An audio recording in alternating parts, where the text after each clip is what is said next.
You feel this nervousness on the phone there? Sir, I've been trying to make an urgent phone call up there. Well, I don't think it's something I want to do on an overseas phone. You gotta make some phone calls. Hang up the phone. Prank caller. Prank caller. Ladies and gentlemen, welcome once again to Packernet After Dark. This is the call-in show of the Packernet Podcast Network. If you'd like to call in, if you'd like to participate in the show, please feel free to do so. The phone number here is 608-501-0718. New callers go directly to the front of the line. Very, very happy and excited to be back at it. Training camp just went down today. First day of training camp. It's been a pretty busy day. Fortunately, training camp is at 10 o'clock, so I kind of was able to get an early start. If it's at 3 or something, it's kind of tougher. But getting everything done, and then I still have a ton of notes to do. As I mentioned on tomorrow's podcast, packersgames.com.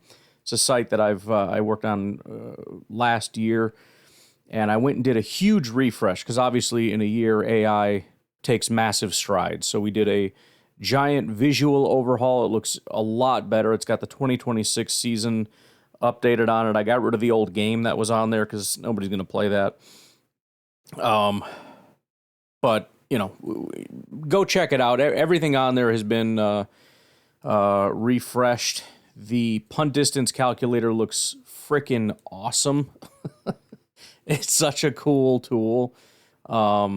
The cap spreadsheet, it's called, I also updated that. It looks and works a lot better. So like I said, if you wanted to look at Wyatt, you go ahead and plug in, where is it? Defensive tackle, and you can put in like $19 million per year as an average for 2026.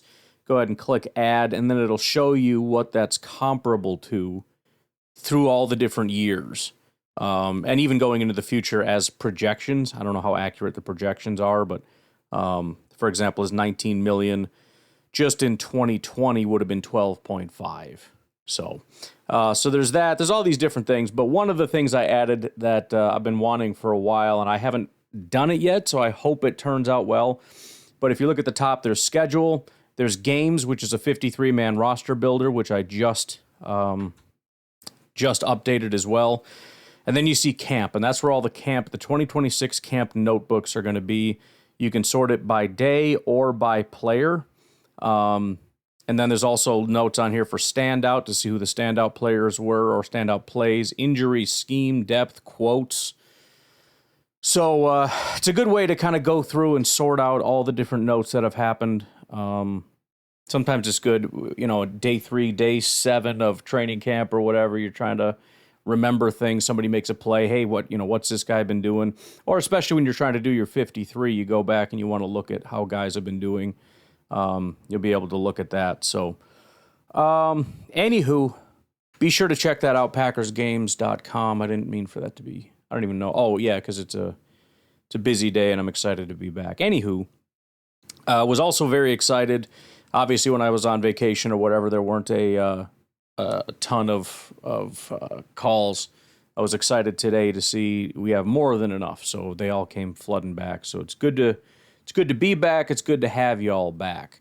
Why don't we get started? I see, Garrett, one of your calls is for Carson, so I will play that, respond to it, and then I will make sure Carson gets it. Hopefully he's listening, but if not, I will send it over to him so that he can also respond to that, and we'll see. Maybe he can send me a voice clip or something. I don't know, but let's get started with Drew. Hey Ryan, it's Drew from Green Bay, and I just want to say I'm really happy with the Wyatt contract. I'm one of those people that felt like with Wyatt down, it affected us greatly, and I think it affects our linebacker play a lot to have with our defensive tackle situation the way it was. We drafted McClellan and we brought in Hargrave, and they're both projected to be starters alongside Wyatt because we're going to have 3 down linemen, and it's just like we could still potentially, you could argue we need another rotational guy. So why in the world would you ever let Wyatt, who you could argue I would argue is our best defensive tackle, why would you let him go? Like, do you know what kind of need? Can you imagine Carl Brooks the rookie McClellan and, the older guy in Hargrave. Can you imagine trying to line up with that? And then you have one injury and you're completely, but then you're like looking at putting Brinson in. You just can't have that. And, next year we're probably going to be looking for another one. And, because, you need a rotation. Those guys need to rotate a lot. The other thing is about them is, I don't know, I'm a little different than a lot of people. I think if you get into the backfield, I don't expect defensive tackles to make the tackle. I just expect them, especially in the run game, to like disrupt the pocket. Just make the quarterback scramble, make the running back make a cut. If you did that, the linebacker should be there to fill in. And if they don't, then that's on the linebackers, in my opinion. So, anyways, that's how I think about it. I don't really care about missed tackles or anything like that, because I just don't think that tackling is really what defensive tackles need to be doing. They need to be disrupting. So, anyways, have a good one. Bye. Yeah, I would maybe tweak that a little bit, and it depends on the scheme. I mean, if the defensive coordinator is depending on you to be the guy to make the play, then you got to make the play. I don't know exactly, but I do understand and agree as far as, not everything is about making the play. Sometimes it's about supporting. For example, I think one of the biggest things is not allowing the quarterback to step up. The difference in how productive your pass rushers are going to be if there's nowhere to step up compared to if there is somewhere to step up is massive. It's unbelievable. I know we've had that in the past where we'll be able to hold the pocket. I think the heyday of this, in my opinion, was when you had Daniels and Kenny. There was nowhere to go, and then you could just fire off the edge. We didn't have the greatest edge rushers at the time because Perry and Matthews, I don't know exactly, the timeline of this, but those guys were, Matthews was clearly in the downswing. Perry was good for 1 year when it was a contract year. But still, I get what you're saying. I would just tweak it a little bit to say that, not making the play, but supporting the play can be very, very helpful. And as far as I'm concerned, you are almost as much of the reason for that sack, if there's nowhere for that quarterback to step up, as the pass rusher himself. That being said, if, for example, it's a run play, or if the quarterback is running past you, or if you get into the backfield and you're nose to nose with that quarterback and you miss the tackle, that's not okay. I mean, an actual missed tackle is not something that I would just say, I don't care. Tackling is defense 101. It is football 101. It is one of the most absolute fundamental things. My son is just now dabbling with tackle football. He's a little intimidated, which kind of surprised me, kind of not. Obviously he wants to, like every young boy, I think, wants to grow up to be a football player. But when that moment hits and there's a lot of kids you're not familiar with and they're it's an intimidating thing. But anyways, the day one of going out and practicing with those kids, what are they doing? They're tackling. They're teaching tackling, and they actually had you were tackling the other kids into a mat or something. So you're tackling and you're learning to be tackled and all that kind of stuff. So I'm never going to say I don't mind missed tackles, but I don't think that's what you were saying. I don't think that's necessarily what you meant. I understand as far as especially nose tackles. You're eating up space. You're occupying space. You're occupying blockers, and then other guys make the play. Assuming that is the scheme and the intention, then I would agree with you. But anywho, yes, I'm a big fan. I do think, and I agree with you that. We needed to sign Wyatt number one, but I think defensive tackle is going to be a pretty big need for us no matter what. McClellan, like any time you draft somebody, it makes a big difference. If that guy doesn't have it, then it becomes, probably priority number one, in my opinion. I'd have to think through the positions now as things have been a little reshuffled. I don't believe it would be corner, but maybe. just because, I mean, even if you liked your defensive tackles, Hargrave is not long-term, and even Wyatt. Wyatt's pushing 30, so he's kind of got that, like, final contract kind of a thing where, maybe you get 3 years out of him, which is, it's something. But, if you're looking over the next 5 to 10 years, which, it's hard to do for any position necessarily, but you don't have options in that window based on what we've seen so far from the talent and what we have based on age. When you eliminate those things, McClellan is kind of the only guy, unless you're wanting to be a believer in Stackhouse or Brinson or something, which is fine. But so far, we haven't seen that. So, anywho, I can't remember exactly any other specific points you made, but good to hear from you, Drew. Garrett, what do you got going on? Hey, Carson. This is Garrett from Southern Illinois. Really enjoyed your podcast about the schedule preview, and it was pretty insightful. Breath of fresh air. Nothing against Ryan, but it's nice to have somebody else giving a different perspective and everything. So, how dare you? Really excited to have you on board. Hopefully Ryan takes a little bit longer vacation. Maybe he takes 2 or 3 weeks off. Who knows? But glad to have you on board.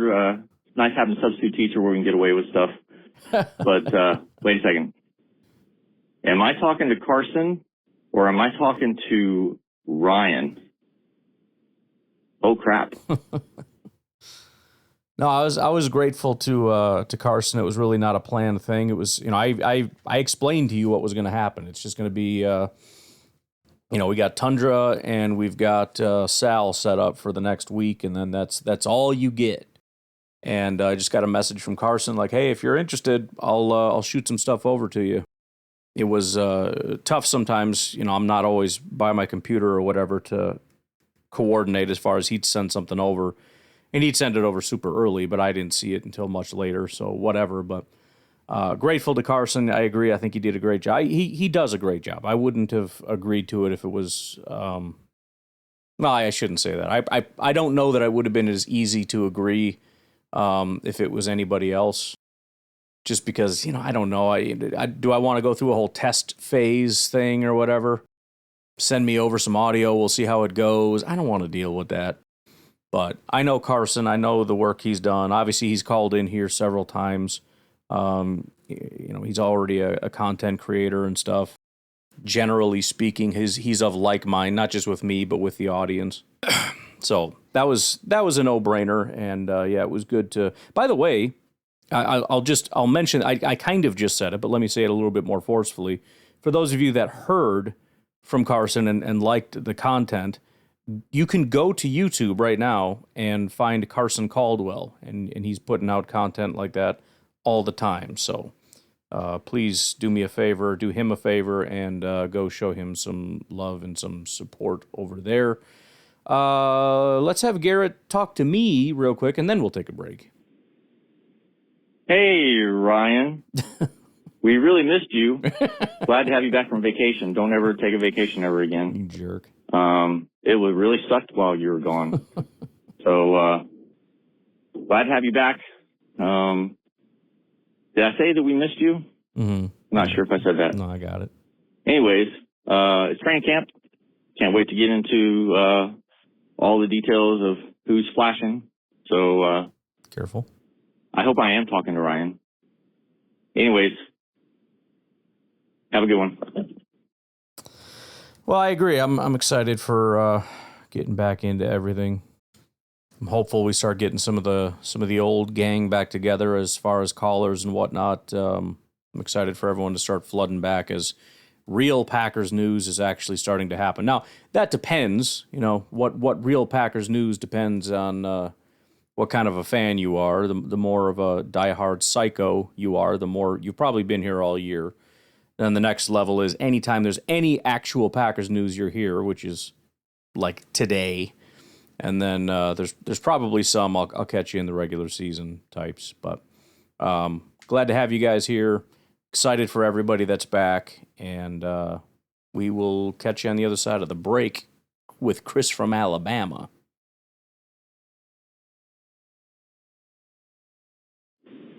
What's going on, Ryan? This is Chris from Alabama. What's up? Man, just wanted to give a call. Know it's been a minute, man. Really wanted to call in. Couple of things, man. I just wanted to call in today, man, about all this old unnecessary chatter that's been going on, man, involving all these top 100 lists and the top 10 quarterback lists and all this old nonsense that's been told out here, man. Man, it's crazy. It's crazy to me how they put a freaking quarterback in the top 10 just because he can run around and make wild plays. Like, has the criteria changed of being a top quarterback in the league? Well, unfortunately, no. I think it's been that way. I mean, you're seeing more mobile quarterback types, and he's not even, I wouldn't even put him in the mobile quarterback category, but he can move kind of like, the Jordan Mahomes type guys. Of course, Caleb is being put into some kind of elite mobility tier, whereas Jordan is seen as like this guy that can't move. I don't know why there's that discrepancy. I would say as far as what they do with their legs, they're very similar. Anyways, that has been a thing. That's why Justin Fields got so much undue hype. I don't understand it. I had some things ready and locked and loaded if I had gotten back and the season wasn't in full swing, and we'll see what happens. We'll have, training camp is 3 days on, 1 day off, 3 days on, 1 day off. So we'll see on that day off. But I had some stuff in the chamber as far as those top 100 lists. I think Case Keenum was like 50 on there once or something. Like it just, the idea that these are, well, that's the players, they would know. They don't know a damn thing. These people are not, well, they watch the film. No, they freaking don't. They watch what their coaches tell them they have to watch, and it's position specific, and it's about X, Y, and Z. Other than that, it's all still opinion. And the reason they like Caleb Williams is the same reason all the basic know-nothing fans like Caleb Williams, because he's flashy and he's crazy, and oh man, they're on the field seeing these highlight plays as the ball zips over their head and to the guy and everything. It's super impressive. I don't care. I don't care about that. That's not interesting to me. But that's the way fans would analyze things, the same way fans analyze things, or players and fans and whatnot. So yeah, the idea that these are like super geniuses that would definitely know how to grade people properly is nonsense. I mean, I just don't understand it, man. And really, lately, me, doing more research than normal because I've been working on this podcast. Oh, and by the way, the podcast is out. It got delayed because between my out-of-date laptop and this so-called app that's supposed to be so wonderful, I've been kissing hell trying to edit the damn thing. So, but it is out. I just put it out on Spotify, Apple Podcasts, YouTube, Amazon Music. So it is out. So whenever everybody gets time, they can go check that out. But doing more research and just running across stupidity and trying my best not to engage in the stupidity. I knew Bears fans were dumb, but I didn't know they were this stupid. Like I just got so tired of even responding. Every time I see a comment from a Bears fan now, all I just say is see you in week 5. I'm tired of trying to talk to these people, and they just don't get it. So they just gonna have to see for themselves. But yeah, man. But training camp is tomorrow. Today is Tuesday for me, so training camp is tomorrow. I can't wait for that. And hopefully half of the stupidity will stop because everybody will start focusing on their teams. But yeah, isn't it crazy the disrespect that not just Jordan Love, it just seems like the team is getting, bro. Yeah. And I hope they use that for fuel to the fire. And I hope they come out this year and do what everybody expects them to do. And I believe they're going to do it. But yeah, man, I'm still in the building. I'll be calling in more because of the training camp is coming and, between trying to work on the podcast full-time job. 3 minutes, we'll do part 2. Yeah, 3 minute muscle got me. But yeah, like I said, I'll be back on the train, man. You know, we probably about to get ready to hear from a lot of people that we ain't heard from in a while. That'll be good to hear, man. It'd be nice to hear old Jersey Mike rant here in the next couple of weeks once the season starts, especially if something go wrong. One play go wrong, and you know, we gotta hear about it. How Madden Slew messed it up, man. No, I enjoyed it, man. I enjoy everybody. I know Snack just called in not too long ago. I know we ain't heard from him for a while. I ain't heard from Steve from Alaska. I know all these guys probably about to come back and call in these things, man. The season about to get rolling and everything, you know, about to get to jumping off. But, yeah, man, just letting y'all know, man, I'm still here, man. Like I said, my podcast is out. I'm working on my second episode, my second podcast now. And yeah, just getting everything ready for camp, man. Amped up for training camp, amped up for this season, man. This off season flew by. I think this was one of the off seasons that this off season didn't even seem like an off season. And maybe because I was more engaged this off season than I normally be. It does make it go a lot faster. I know when I was not involved as much, like even if you throw in like the draft, if you just say like, you know, when the Packers play their last game up until the kind of the preseason, and I'll only half pay attention to that. The offseason might as well be like 3 years long. It takes forever to get through that. When you're doing this every day, you know, again, there's kind of no offseason, but that dead period it's an offseason. It's rough. And it's when things get the most contentious and people get the most stupid, and it gets to be pretty crazy. But no, it is fast. It's like they you know, I thought the season was over, but then this happened, and then this happened, and then this happened, and then the players came back, and then they had OTAs, and then all these things happened, and then there was an actual break, and then that flew by, and now it's training camp. That's what happens. So get ready for that to be your new reality, Chris from Alabama, with your podcast. By the way, I hate to be that guy, but could you remind us all, if you don't mention it here, the name of your podcast? I think I've seen you on Twitter, and every time I see it, I'm like, oh, there it is. That's the name of it. I gotta remember it. But obviously, I'm following you already, but I don't remember, so I can't find it. But let us know the name again so we can find you and check it out, because I definitely want to listen. You know, I usually take a break from football and go to... I got to start clipping you and being like, this freaking idiot, he's saying this. Basketball and then come back. But, like, this time, like, I just been strictly football, so it just flew by, man. But, yeah, new season is here. Officially starts tomorrow for me. Once training camp they hit the ground, man, it's a brand new season, man. Everything that happened last year got to stay in last year, but... yeah, man, I just wanted to call in and let everybody know that. And I'll be talking to y'all here real soon, man. So go Pack Go, and I'll talk to y'all later. Yep. It's hit the ground running time, man.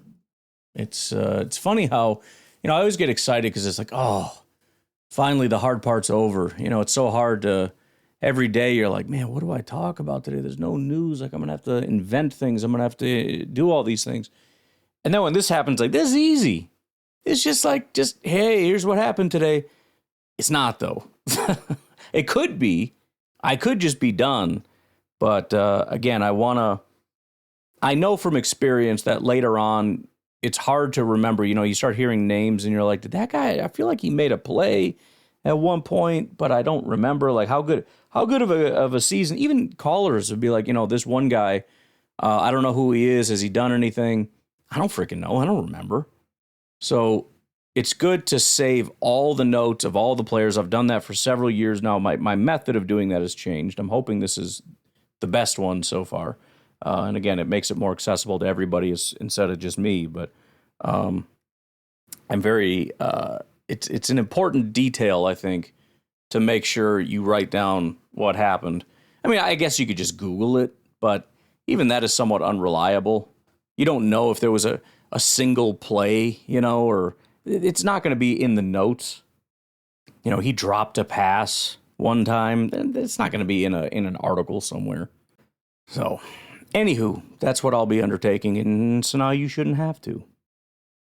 fact that it's Bruce. What's up, man? Welcome back. I hope you got a nice respite and enjoyed your time.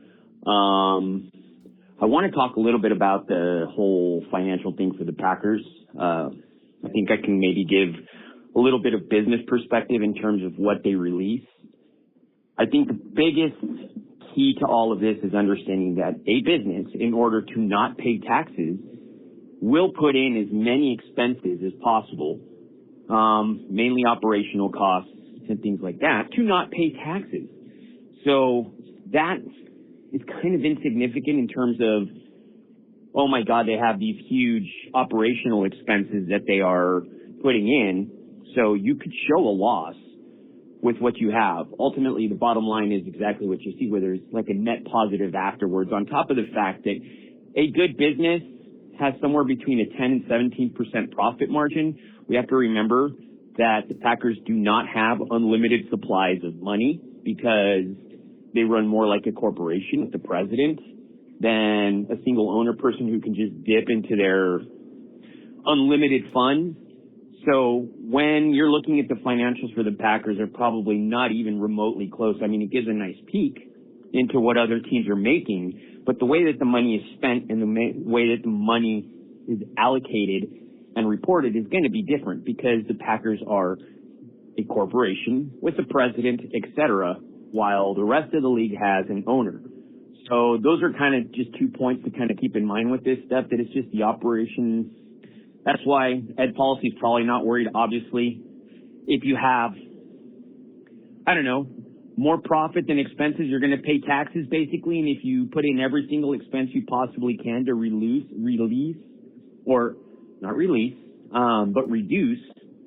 that amount that you report, you're going to do that. On top of the fact that something else that happened this last year was we went through pretty much pretty close to like a recession.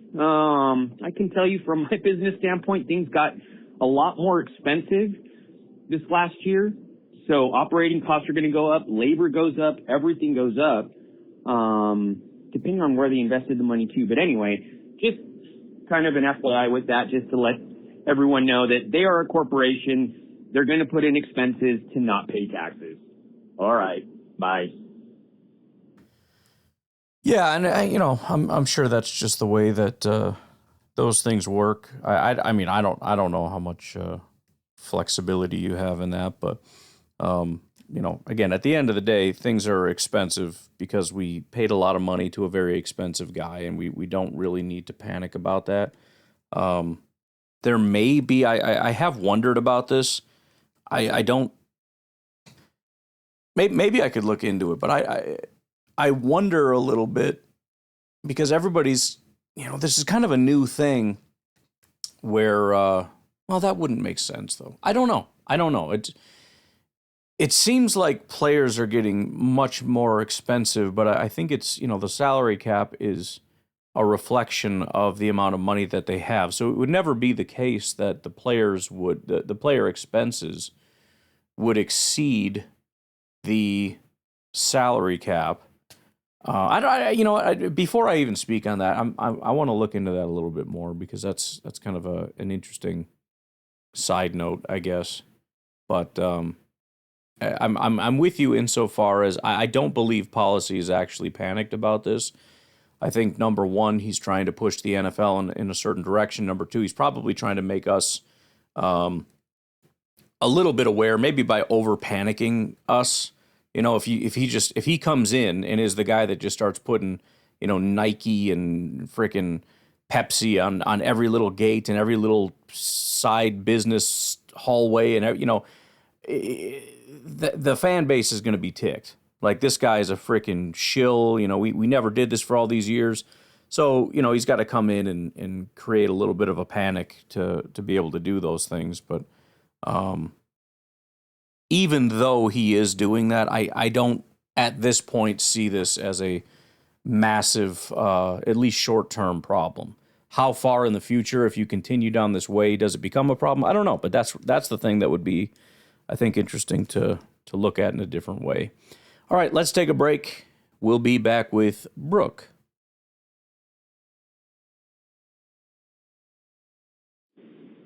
All right, Ryan. This is Brooke from Illinois. Hi. I had to hype myself up a lot. You know I like to text, but I've been wanting to call in for a while. I tend to keep a notebook in my car in case I have ideas and things that I want to call in about or text about, but that doesn't always happen. And then the other day, I proceeded to spill all over said notebook. So now I figure it was probably a good idea to just call in. So some of these are kind of old. You'd mentioned that you hung out with some friends at SIU. I thought that was kind of funny because I think I was probably there at the same time. I went to school there for a couple of years. Oh boy, I hope not.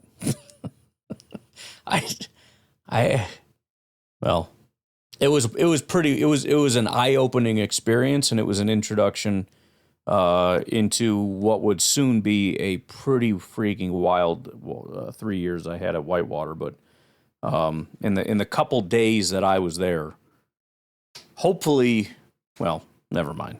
I'm sure we didn't. It's a big campus. I'm sure we never crossed paths. You were talking about how people in the South are nice. I think that probably starts somewhere around south of Champaign. But that's just me. So I loved the memory episode. I sent the link to my cousins, literally saying, you, like, this is you guys, because one of them said they were going to give up on the team because they were sick of 15 years of failure. I would truthfully be very surprised if either of them listened. But I'd like to hope so. We have a group text that goes on during like games and stuff, and I'm super passionate, and they like to make fun of me when I get game day frustrated because I'm a super emotional fan. My little brother was the only one who matched my passion, and he passed away in 2024. So now my cousins have always made fun of me, but you know, it's like I can't get somebody to match my love, and now because of a lot of listening and a lot of learning, you know, they're the ones who are negative, and I'm trying to be the positive person. So they're like joking that we're in the twilight zone or something like that. It maybe positive just outside of the 3 hours of game time. I'm still pretty frustrated during games, but I would rather be constantly really good with potential and hope than lose at the end like 31 out of 32 other teams do, and then be mentally checked out all season because your team sucks most of the time. So yeah, that's my take on that. Hopefully they'll get back into it during the season this year, but if not, I might be texting you a lot more. It's hard to find someone in Illinois that's as into this as I am. So here I am taking in every word of a football podcast before the season even starts.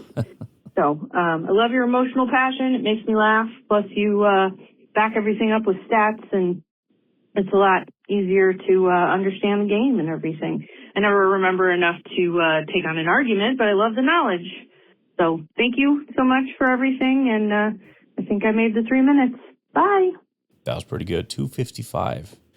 Well, yeah, I'm grateful for all you guys as well, and all the listening and everything. I would say I'm kind of like Mike Hebring. I wouldn't like the label of positive fan, just like I'm sure he doesn't like the label of negative fan. I like to believe I come in on the rational fan side. I maybe end up falling more positive where he falls more negative. But ultimately what's true is true. And I've definitely been able to demonstrate some negativity. I think some of the major changes that I've made that caused me to end up more positive is just the belief and understanding that it's very difficult to win, and there is no absolute formula, and the belief that if you just do all the right things, then you'll get all the things that you want is just not true. There is no path you can follow to guarantee that you win. And so the idea that if we don't win, then we must have the wrong people is just flawed logic. Now, you can have the wrong people, and after a certain long period of time, you do have to start asking those questions.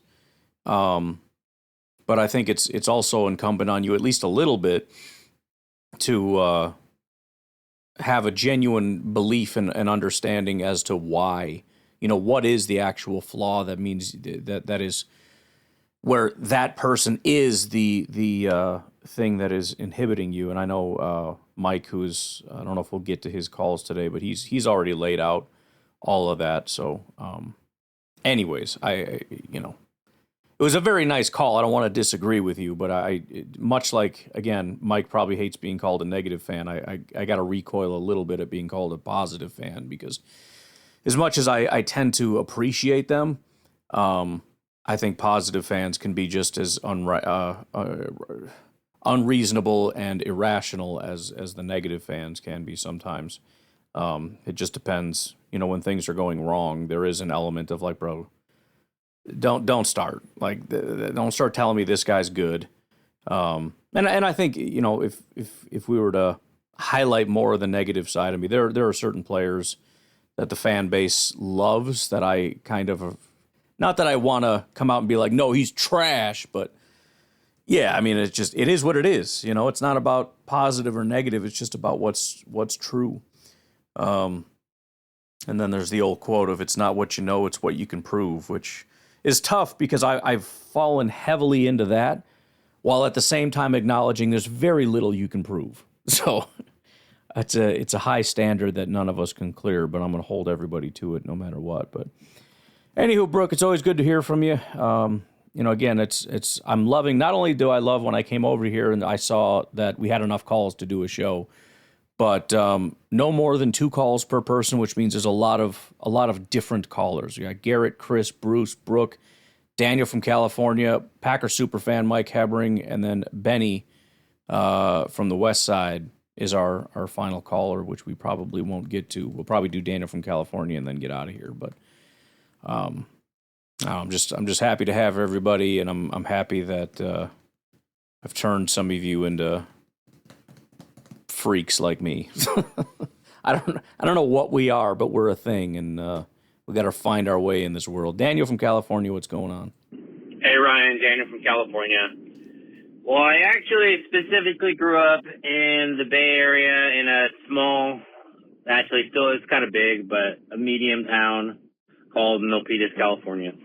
I played at Milpitas High School, and when I was a senior in 8th grade, there was a 6'2" tall Tongan kid named Vita Vea. Did you say you were a senior in 8th grade? How did that work? I actually played with 2 of his cousins and his brother. Nice. I played 1 year with his brother. I played 3 years with his cousins, and actually one of his cousins is a good friend of mine from high school. I don't really talk to him too much these days, but I wrestled with his cousin. I went to junior college, played football junior college with his cousin. That's awesome. This guy's gonna be somewhere on the West Coast. Like, they've been talking about it. I'm just gonna tell you, he's going to, like, it seems like Vegas. Bro, he's gonna go to the frickin' Rams, man. I swear, it's gonna be Myles Garrett and Vita Vea and frickin' what's his nuts, the psycho defensive tackle. I hate when this happens. I hate when it's like, hey, everything's coming together and we got such a good team, and then you look and you're like, oh, cool, it's a freaking destiny year for that team that nobody's going to be able to. That's great. Thanks for forfeiting everybody else's year, you bunch of jagoffs. Is making a run. I think he might be in Vegas. I'm not 100% if he's a Raiders fan. He grew up in the East Bay when he was younger, kind of like just north of Milpitas. And then when he was in middle school, he started going to the Milpitas schools and started living with his uncle and aunt. But all those guys, all that family is super tight. Yeah. And it's the 49ers stadium. I know where their house is, where like all the family is. Yeah. Like, it's 10 minutes away from the 49ers stadium. 49ers, yeah, like you said, Vegas could be cool. I mean, it's not a great team, but, they got a new quarterback. Maybe things are going to turn around. New everything over there. 49ers could always be cool. They're not really the team that they have been. They've kind of fallen into, they were they've always been like the Packers and Buffalo and everybody else. They're this great team that never wins, but they never really got put in that category for whatever reason. I think now they're kind of in that category of just this, every year they're a pretty good team pending injuries, but you don't expect them to actually win anything. But yeah, I could see going to the 49ers for sure. Or again, Rams if they have any money or desire. So if he can make it happen, if they can figure out a way for the 49ers to send compensation, he can very easily be a Niner. But if it's just a short flight, like an hour or so, that's like, fairly reasonable prices. Vegas, Seattle, the two LA teams, like any of these West Coast teams, I think he's going to end up at, just because I know he wants to be near his family. Those guys are all super tight family oriented, really tight Christian family, and just all those guys are great guys. I love all those guys. They're just all good people. They have the cousins. I think the household has 7 or 8 siblings. It's just a giant sibling group. So, yep, that's all I got. Go Pack Go. Well, it's very cool. It's a very good insight. I didn't really expect him to come here seriously. I don't really expect him to leave the team, to be honest. But again, given the situation, maybe the team is looking to kind of just purge. I don't know. We'll see how things go. I saw recently actually that it looks like Vita Vea has some kind of an injury. And I don't know what that does. Maybe it makes it more likely that they trade him and lowers the price, which is kind of good for everybody, aside from Vita Vea. Or maybe it just makes it less likely because he's going to want to, it makes him harder to move for the team if they did want to move on. And it also maybe makes it a little easier for them to come to some kind of an agreement there. I don't know. But we'll see how that goes. I don't expect him to come here, but you always got to be on your toes with Gutekunst, man. I think the Ted Thompson thing has carried over to Brian Gutekunst, and we believe it applies to him. And I as weird as it is, he has been one of the more aggressive, in my opinion, GMs over his time being in Green Bay. To get the guys that he's gotten, some of them were maybe not quite as pricey, but still panned out. Which, doesn't really go to being aggressive, but you've got kind of the mid-tier guys like Adrian Amos, which was a phenomenal pickup. That was a decently priced guy that I don't think you would have seen a Ted Thompson go for. Za'Darius, we at the time paid what I thought was a ton. I was shocked. We gave him like $19 million or something. I was shocked how much money we were given. That was prior to these pass rushers were probably getting maybe high end 25 or something. So 19 for this rotational guy, I thought was insane. And then we go get Preston on top of that, right? So that was a big year. Since then, you get the top young running back on the market. You go out and get the top safety in football. You go out and get a generational pass rusher in free agency. Like it's been pretty shocking the amount of moves that this guy has made. So I just wouldn't rule it out, I guess is all I'm saying. So anywho, we have 3 calls for tomorrow, 2 from Mr. Mike, 1 from Mr. Benny. So that obviously is not enough. I'm hoping you guys will be able to listen to the training camp, go read some of the stuff about the training camp, give me your thoughts on that. Also, again, PackersGames.com. I got to tweak this. I don't know why it went back to the old roster with Dontavian Wicks and everything. It was the right roster. I got to fix that. And then also I'm going to try to – these are the things that always eventually you end up getting stuck on it, and I spend more time on this than I should be. But I wanted it to be able to generate some kind of a link or something so that you could share it. But either way, you'll be able to build your own 53-man roster pretty easily here. Or use any of the other tools. Again, I love these tools that are here. Or check out the camp notes, which hopefully by the time you're hearing this, that will be done.